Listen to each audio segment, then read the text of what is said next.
Hi, fellow traders. Welcome to an edition of Chillin with Ed. I'm sitting outside on the patio. There's a storm coming.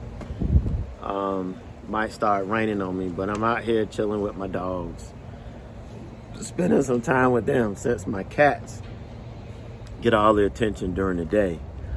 But I just finished going over my stats and data from last quarter. You know, I had to do the ugly, so to speak, because it was a very ugly quarter for me. And I kind of want to share that and share my journey and try and answer the question that I got today that really made me think. And, you know, it was from another trader who, he's not a part of the community. He's not one of my mentees. He just sent me a question and sent me a lot of his data and said, can you help me? So it really made me think about my journey this past quarter. And I kind of want to share that with you. I want to talk about it because I think it's going to help me. So I'm going to try to use my journey this past quarter to help answer that question. So if you don't want to hear about it, you probably don't want to listen to this Chillin' with Ed, because that's what this is going to be about. So it all started in January. You know, we had a couple of holidays. I had a couple of doctor's appointments out of town that I had to go to that killed some trading days. So when I looked at it, I only traded about 5 out of the 9 days at the beginning of January, really all of January, because, you know, January 15th, I think, or 16th, I can't remember what day it was a holiday. And so whatever holiday was Monday, and then we traded Tuesday, Wednesday, Thursday, and then Thursday about 4 o'clock that morning is when I got the phone call that we had lost my brother and sister-in-law in an accident. And my whole life changed. My whole life changed. So that Friday, you know, we didn't trade. We had to pick up and head to North Carolina. And I spent the next couple of weeks, you know, there in North Carolina. And, you know, the first week, you got everybody coming in. Everybody's bringing breakfast, lunch, dinner.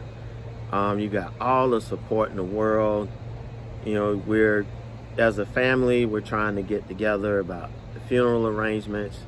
You know, both of them were in their 40s, so there was no thought of them passing away anytime soon.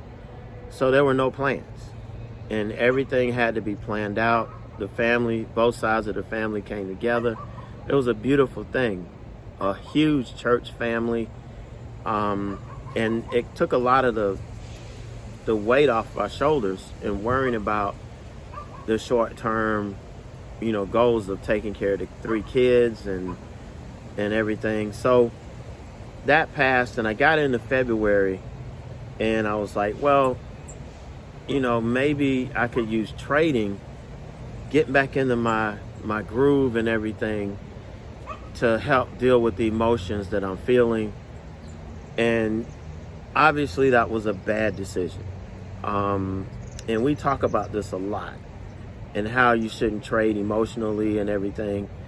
And for me, it was so easy for me not to think about that and forget all of that and start trying to trade. So after several weeks, I dug a hole so deep for myself and not realizing what the hell was going on. And I went to talk to an occupational therapist who I happen to take a lot of classes from. I think I shared this story in one of the Rolling with Eds. And I talked to him, and he kind of got me seeing that, hey, you can't use this. Trading is difficult. You know, I taught him everything I know. He was kind of telling me everything I taught him. And sometimes you have to learn from the people that you teach. And so he was telling me, yeah, trading is hard, and you can't be emotional. I learned that from you, and realized it connected it. And so long story short, I messed myself up. I dug a hole for myself. And so I thought, okay, I got everything straight. I came back in to March, and I still had a little bit of difficulty, but as we got through March and toward the end, the last couple of weeks, I kind of got back to my old self. And it's kind of just in time because earnings are around the corner. I missed earnings in January completely because of what happened. That's when we make the most money, is earnings. We can rack up a lot of money in earnings. A lot of people only trade earnings and then take a month off and come back leading up to earnings. But, you know, there was a lot of mistakes I made in terms of not being mentally prepared, not being mentally strong. And you guys that were in chat, you knew I wasn't who I used to be. I was really frustrated, more than I normally get frustrated. I didn't know what was happening, but it was all the emotions that I was going through, that I was still dealing with. Because after the first couple of weeks, you know, we're still worrying about the estates of both my brother and sister-in-law, and how we're going to take care of the kids going forward, how everything is going to look.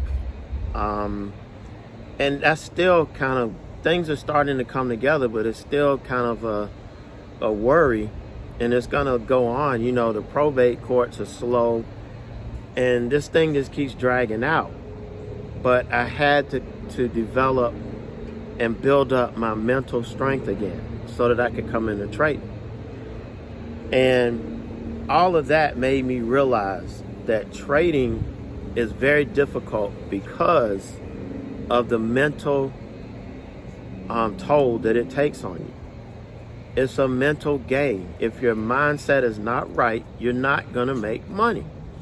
It's just that simple. If you come in with the mindset that you attack everything else in life with, you will fail as traders.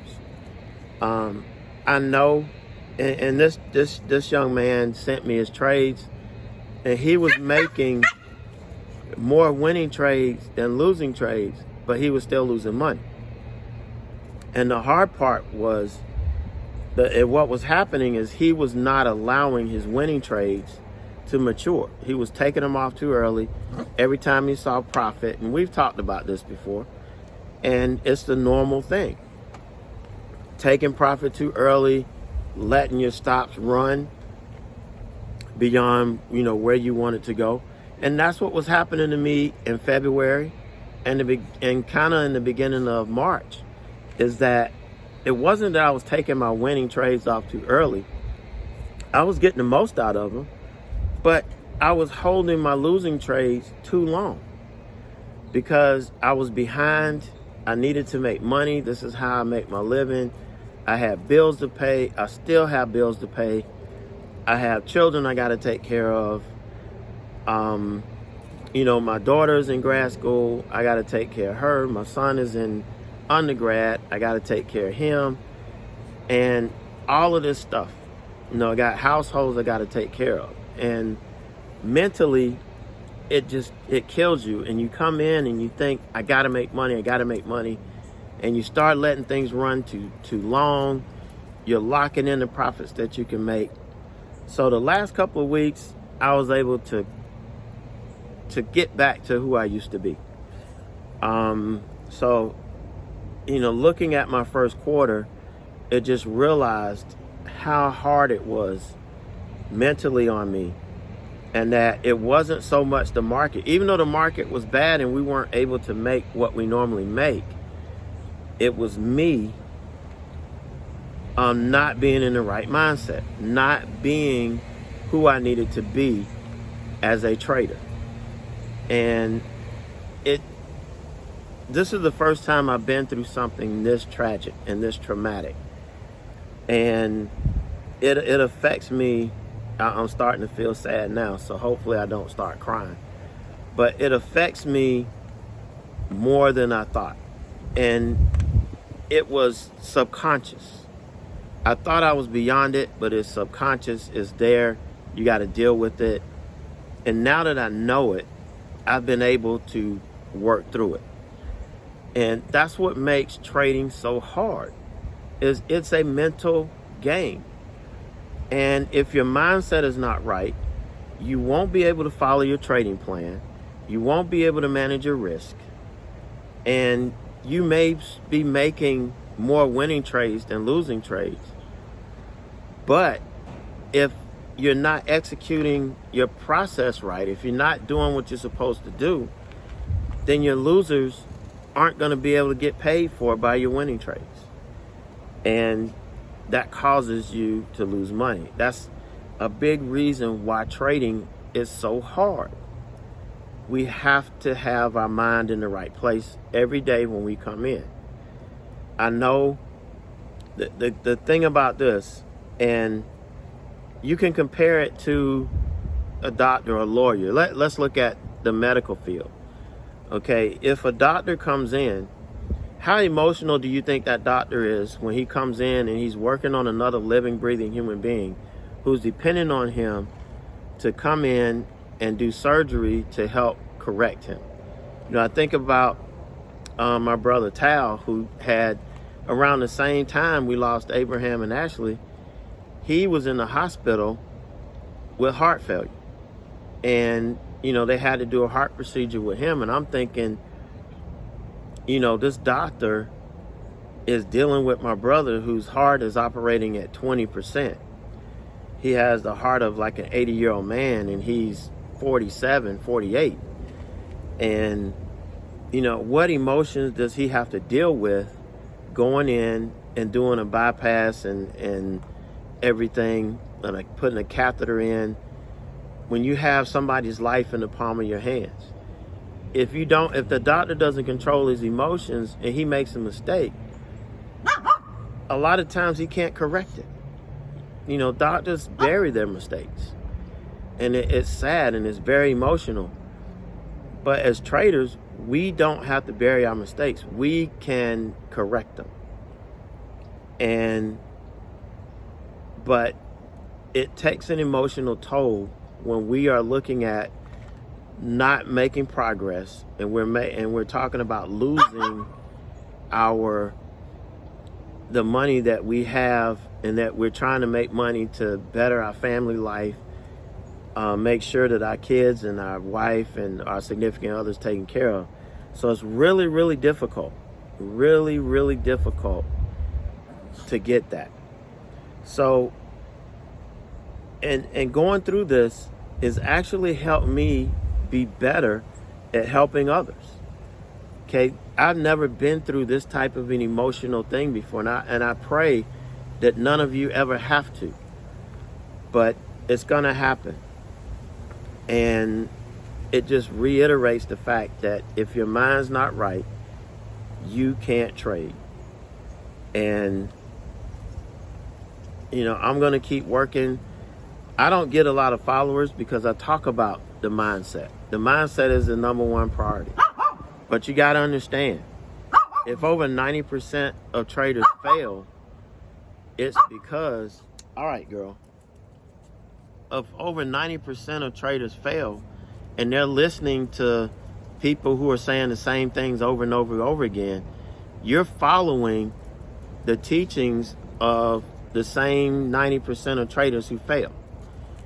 So I'm trying to bring in, and I'm trying to teach what the 10% or less than 10% know, and what makes them be successful. It's not about being able to analyze things. It's not about having the best and the most accurate process or edge in the market. It doesn't matter if you can't mentally execute it every day the way you're supposed to. So that's what I've been focusing on. I'm pretty sure that I've come out of it. The last couple of weeks, I've dealt with it really, really well. And, a lot of the traders I've been working with and their mental things, the things that I've learned I've been able to enhance my programs and really help them get to the next level.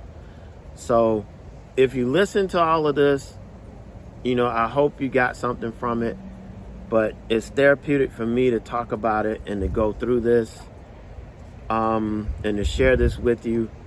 So hopefully you guys listen to the whole thing. Hopefully you got something out of it. Again, if you want to reach me, my email is going to be in the description. Shoot me an email. If you're having trouble and you're making winning trades, but you're just not being profitable, you're the trader that I need to talk to and that I can help you get to that next level. That's all I can say about that. So you guys have a safe and prosperous weekend, and I'll be back in the jungle Monday morning, revved up and ready to go.